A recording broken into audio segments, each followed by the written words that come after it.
Shalom, shalom, Israel. Before I start, we give all honor and glory to Yahweh, Hashem Yahushua, Hashem Kakadash, Barakatah Yahweh, Barakatah Yahushua, Barakatah Yahweh, Barakatah Yahushua, Hashem Kakadash. My name is Tazi Makamah, coming from the Camp Prophets in Babylon, here in Tampa, Florida. I'm going to give double honor to the elders and apostles of Great Millstone that teach this truth and rule well. Now I have this video from GMS Watchman. Their warning from farmer, the reality of food shortages and inflation in America, because that's what's happening right now. And the farmers, it's like this lady, she's reading, I believe, a note or email a farmer had wrote, and she's breaking it down. She's talking about how inflation is rising up food because the value of the money is going down. I want to start off with these two precepts that you see on the screen. So the second Ezra, chapter 6, verse 22. And it says, "And suddenly shall the sown places appear unsown, the full storehouses shall suddenly be found empty." Because when famine comes, the stores, the Walmarts, the grocery stores that were once full are going to be found empty. All right? They're going to be super empty. You're not going to find no food. You're going to be scraping and scavenging. All right? Let's get this next one you see on the screen. Second Ezra, chapter 15. We're going to start at verse 11. It says, "But I will bring them with a mighty hand and a stretched out arm and smite Egypt with plagues as before." All right, because Egypt was hit with plagues, but now America is going to get hit with plagues because America is known as spiritual Egypt.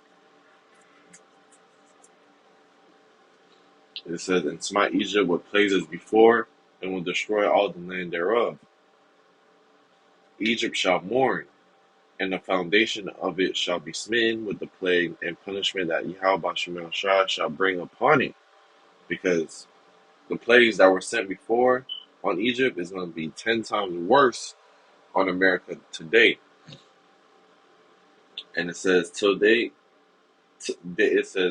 that till the ground shall mourn, for their seed shall fail through the blasting and hail, and what a fearful consolation." So people are not going to be able to plant food or anything. Let's get to verse 19. Well, actually, let's just play the video, and then we'll jump to it. Hi guys, it's Sandy. So I just wanted to get on here and read a note, a letter that I got from, comment, I don't know what to call it, that I got from someone who watched a video. So a couple videos back, I did a video about warning, what the farmers are telling us, and I shared a video within it of what a farmer was saying and how she was saying it's not going to be okay.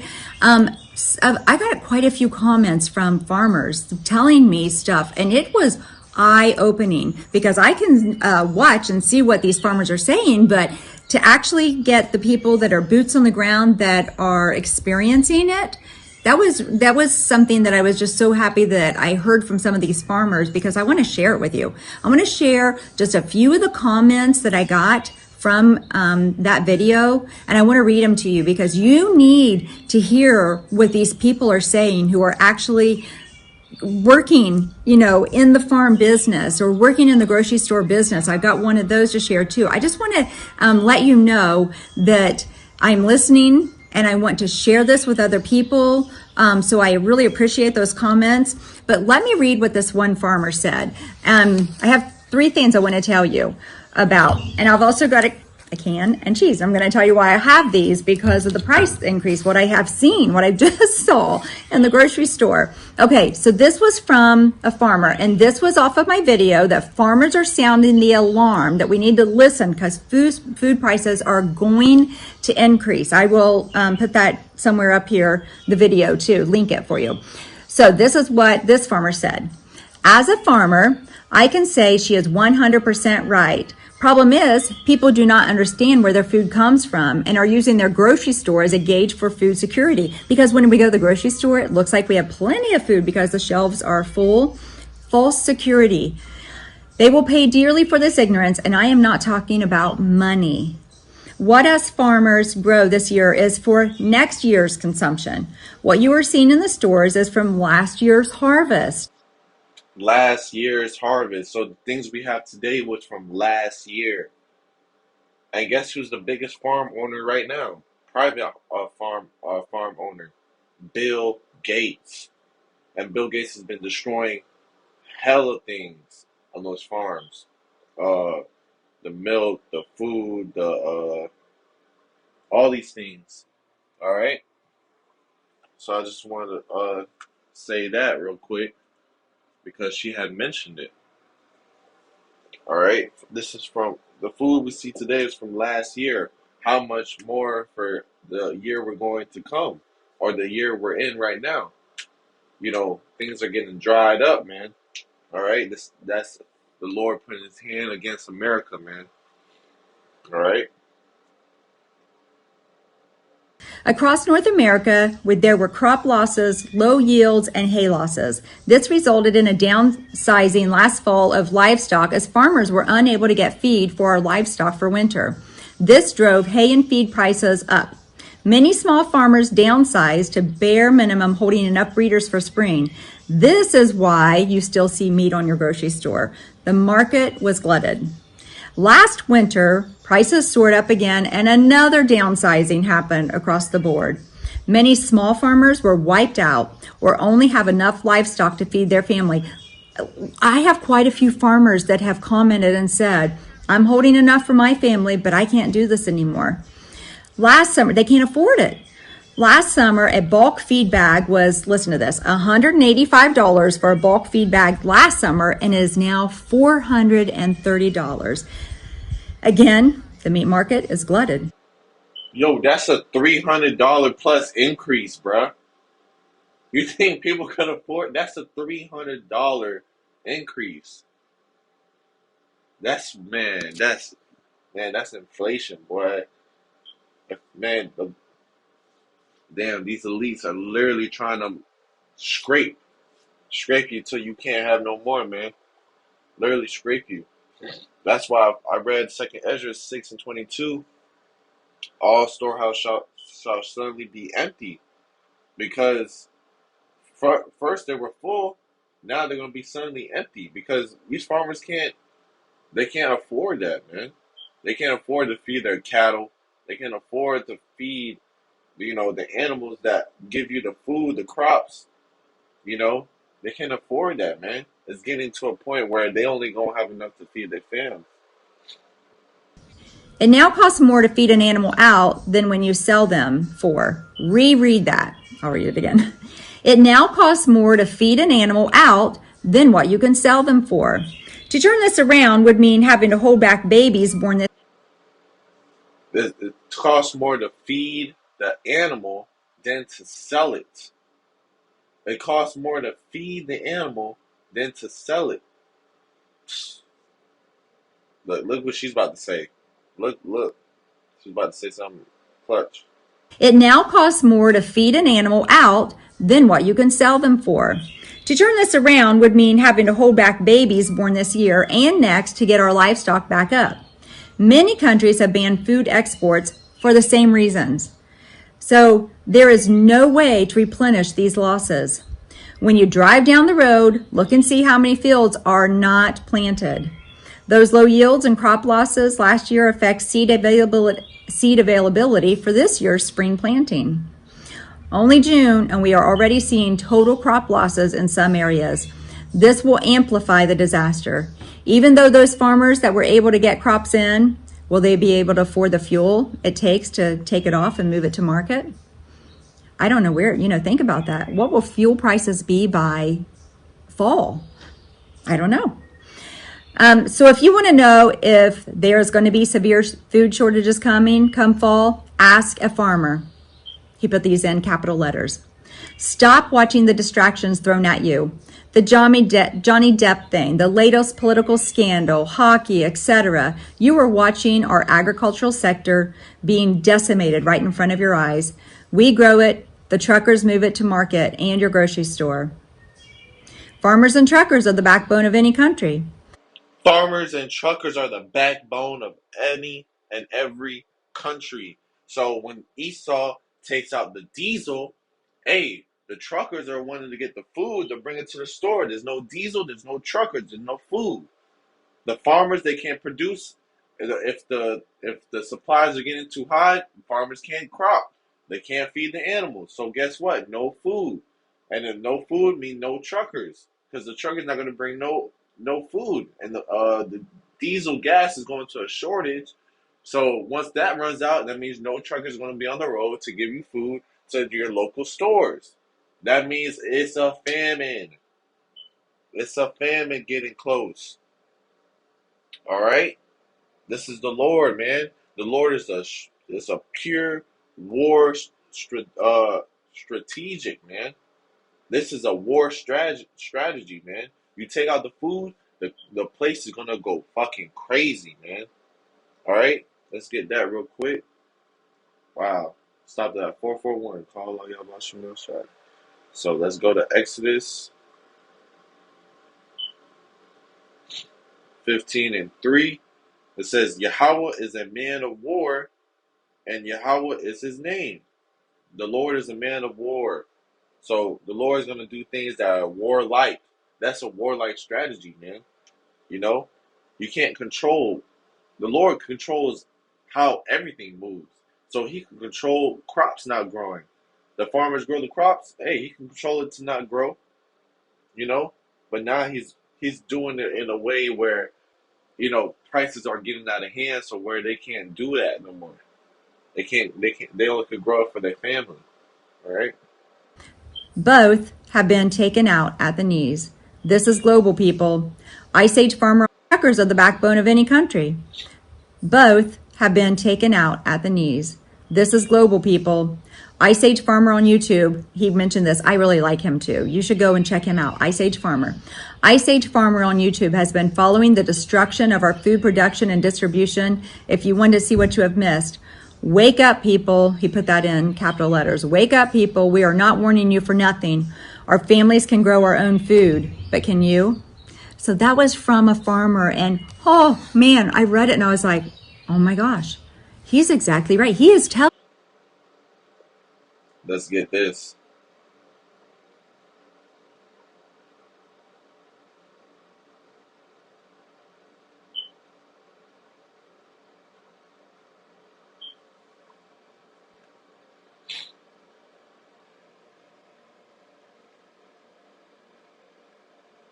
Right here. Second Ezra 15:19. A man shall have no pity upon his neighbor, but shall destroy the houses with the sword and spoil their goods because of the lack of bread and for great tribulation. So these farmers only got food for their family, for their houses. You think they're not going to store it? You think these other people that live around them, they're not going to go to the farmers' houses? They're going to go straight to the farmers' houses and take all their food. They're not going to have no pity upon their neighbor. Okay? They're going to destroy their houses with sword, which is that gun, and spoil their goods, which is to take everything, because of the lack of bread and of great tribulation. So, because of famine.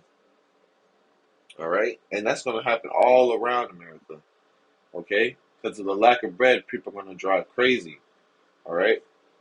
Us. He is warning us. So then I read a few other comments, and the farmers were the ones that I was really listening to. But this one girl said, I work at a grocery store part-time. She said, it's my second job. And she said, I cannot believe how each time I go in, so she's not in there every day because it's her second job. She said, each time I go in weekly, how much the prices have gone up. And she said, some of them almost daily. Well, let me just tell you that I have bought this kind. This is inflation right here. You're about to hear. Anybody knows me knows I like to shop at Aldi and Kroger, my two places I go. So this can is just like Rotel tomatoes. It has the green chilies and tomatoes in it. I have bought this forever because we make our own salsa using it, mostly in the wintertime. I bought it for 35 cents forever. I mean, just all the time. I would buy it for 35 cents. Then it went to 42 cents. All right, no big deal. And then it went to 68 cents. And now it's 72 cents. So that price is really going up. And we're going to keep seeing this, you guys. We're going to keep seeing these kind of price increases. We know that we are. And then cheese. Just another thing when I was in the store today and grabbing a chunk of cheese, well, several, for dinners this week. Cheese used to be so cheap at Aldi. I used to buy it for like $1.45, and then it went to $1.79, and now it's $1.89.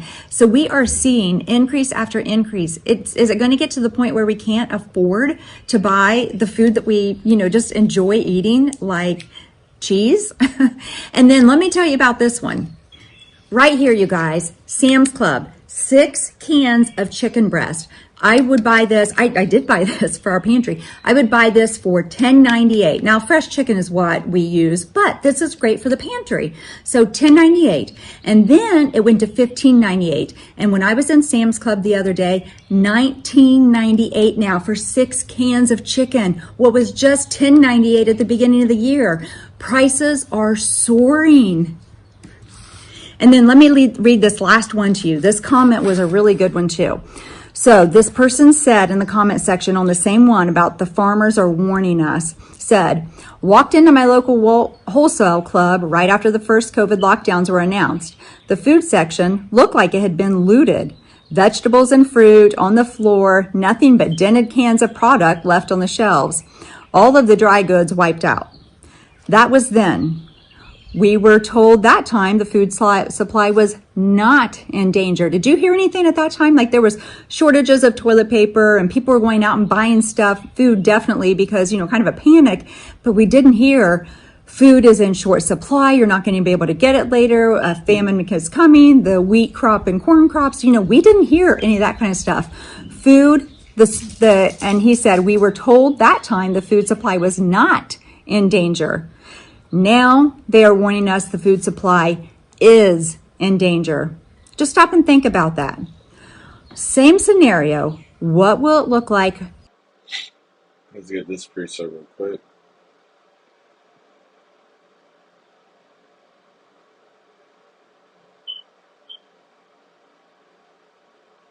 Job 5:20. And famine, he shall redeem thee from death. All right, because we're about to go into a famine. If you didn't know, we're about to go into a famine soon. And they got baby formula shortages. Hey man, y'all that had them babies and don't got the Lord, you're in the utter. You're about to see a lot of hell, man. You're about to see a lot of hell. Them babies about to die quick. Okay, if you ain't got the Lord, if you ain't got Yahweh Shem Shah. All right. In famine he shall redeem thee from death, and in war from the power of the sword. All right. So the Lord is going to redeem us from famine. All right, because hey man, dying from food hunger is slow and agonizing. All right.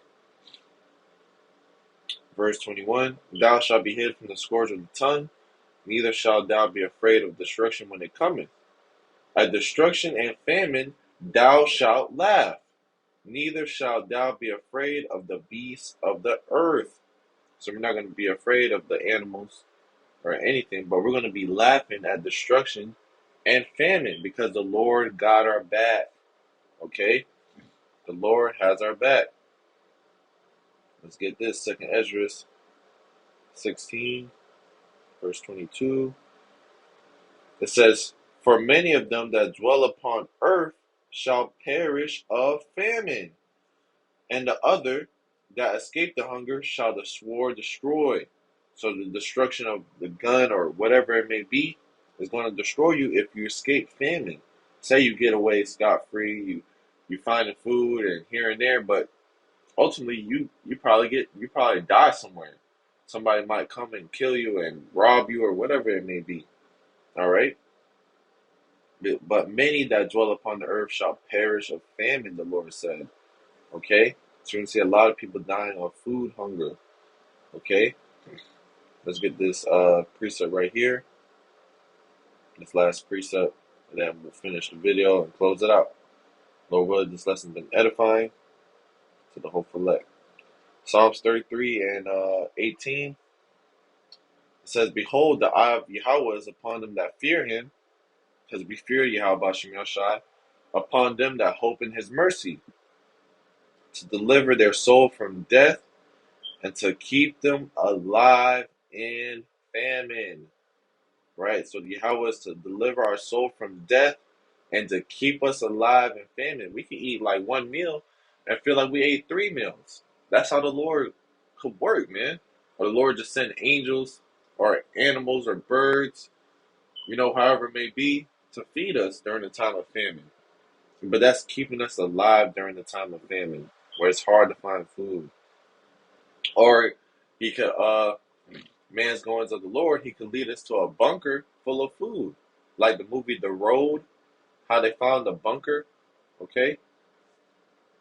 And man, we have to hope in his mercy, because that's mercy. Wow. Helping us find food when it's a time of famine, keeping us alive. That's the Lord showing mercy and love, man. By us fearing him, we're showing that we love the Lord. Okay? A year from now. He's right. He was absolutely right. Think about that. Now we're being told that there will be a food shortage. Now we're being told that there is a coming famine globally that could hit different parts of the world really bad. What kind of panic is that going to make, whenever people really figure out that there is a food shortage coming? So do your due diligence, be wise, get out now and get stuff in your house. Just beat inflation as much as you can right now. It's not going to get better. The farmer in the last video, when I shared that, said it's not going to be okay. So I have said before, this is not to scare and panic. No, there is a scare and panic, because, hey, man, we about to hit hell. It's about to hit the fan, okay? And if you ain't getting right with the Lord, you're going to get left, okay? But Lord will, this lesson has been edifying. I'm going to give all honor and glory to Yahweh, by Hashem Yahushua, by Hashem Yakakudash. Till next time, I say Shalom.